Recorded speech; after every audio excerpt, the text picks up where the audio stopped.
Ron from Ronald Law, and this video we're going to talk about the LLC structures that I use as a commercial real estate lawyer and industrial investor.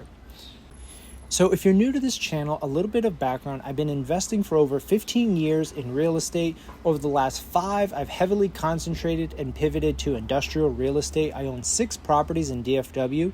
And I'm going to tell you exactly the LLC and trust structure, whether I use Wyoming or Texas. And I'm going to break it down with an org chart so you can see exactly what you should do for your own properties.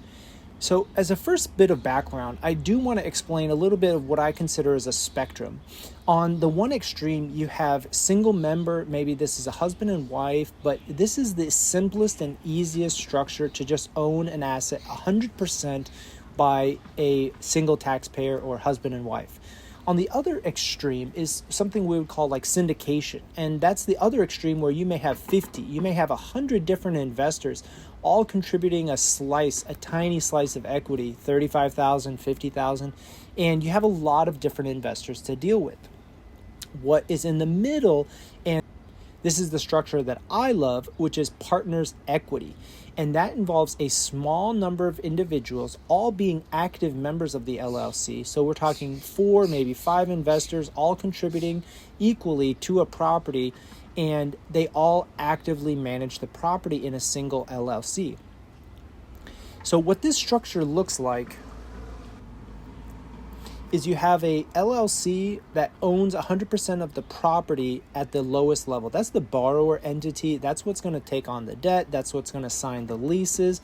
That LLC is then owned by a series of 3 or 4 or 5 other entities of individuals. Now, for me, I invest through an LLC, and so I'm able to put my different real estate interests across different properties into one LLC, which then invests into the other ones.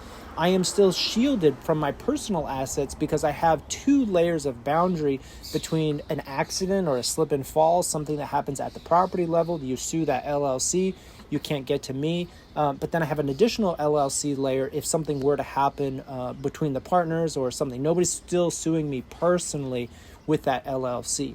And so I'll try to show a link down below, but there's a downloadable chart and you can use this.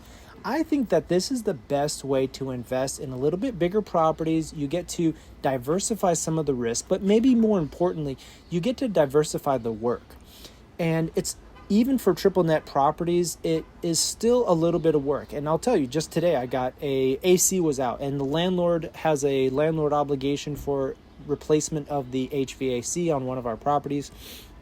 If I'm out of town and I need to go visit the property, when I'm a single member, that responsibility falls on me. And I'm not at the size. With a relatively small portfolio, I don't have a full-time property manager. I don't have somebody on my team that can always go there when I'm out of town.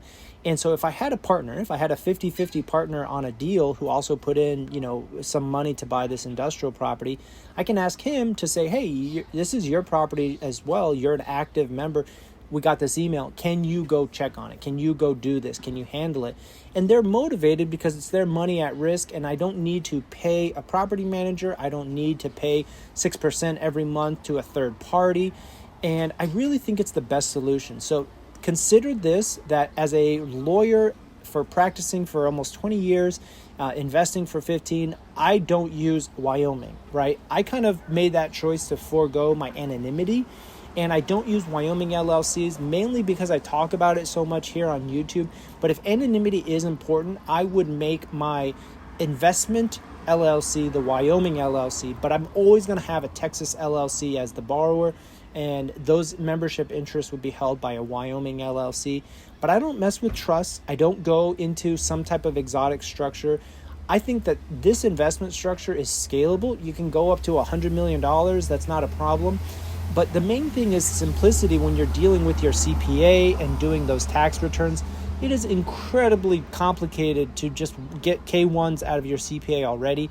And I think that adding or inserting more layers of asset protection don't give you value commensurate to the costs and the burdens that it brings. So that's it for the LLC structure that this lawyer uses on his actual real estate investments.